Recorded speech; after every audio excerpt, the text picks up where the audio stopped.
why I don't give a shit about what you like and why you shouldn't either. Welcome back to Marketing Rebels. Today we're here to talk about why you should research into your audience and why it's so important. So Jade, why? Bonjour. Hello. Why and how should you identify your target market? Well, firstly, why is because you don't want to be putting out crap that nobody is going to engage with. And that means something very different to what most people think it means. So when you say give things of value, it doesn't mean give away a load of free shit and talk about how many benefits there are to your business, because nobody cares. It means something very, very different. And how is essentially, there's a lot of different ways that you can start. But firstly, it's brainstorming, right? Yeah. Have a think about what it is that kind of ignites the passion in your audience. What do they like? What do they find funny? What do they hate? What do they do on a day-to-day basis that you can kind of tap into, stuff that's relatable, etc. Would you even look as well into the age ranges of those people, male-female ratio as well? 100%. To help with what you're building to post out. Exactly.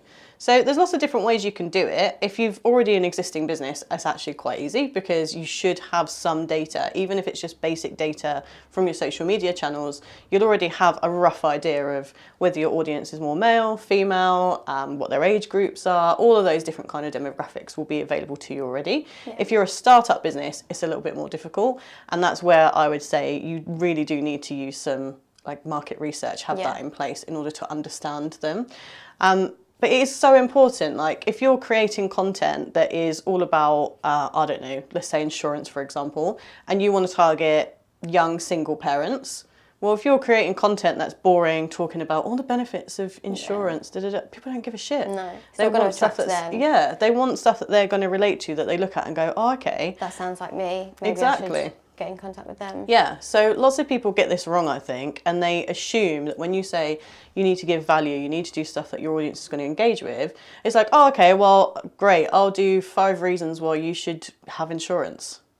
No, like no one fucking cares. Like literally nobody cares. Actually, what you should be doing is go, okay, what is the pain point of a young single mum, for example? Yeah. Okay, well, it could be cost of living crisis. So let's do some stuff that's going to support with that. Yeah. So when you're creating content, it's about thinking outside the box, thinking about things that are going to resonate with that audience, not necessarily even about the services that you provide. Yeah. So there's so many benefits to it. Follows on to the next question of what content does resonate.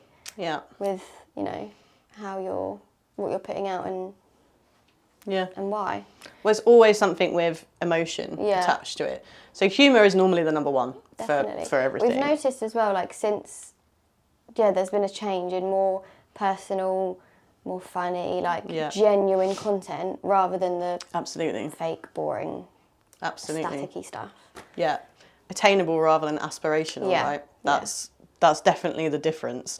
And humour is one of those things. People like to laugh, right? It's a fact. If you can do something that makes somebody laugh, they're immediately going to like you. Yeah, definitely. They're going to resonate with you, and they're going to kind of want to see more of your content. So that's number one. But obviously I appreciate not every single business can have a laugh with what they do. Like we're quite lucky. We're a marketing agency. We can say fuck and it's all good. Well, sometimes it's not. And some people hate me, but rebellious. Yeah, we're rebellion marketing, that's what we do, but there's business out there that can't necessarily do that. So they have to tap into other emotional responses, like, I guess sadness is one, empathy, those kind of things is definitely the way to go. If you can evoking a response from somebody, they're going to engage with your content, fact, right? Mm-hmm. So And how would you say is the best way to go about creating content for your audience rather than your services?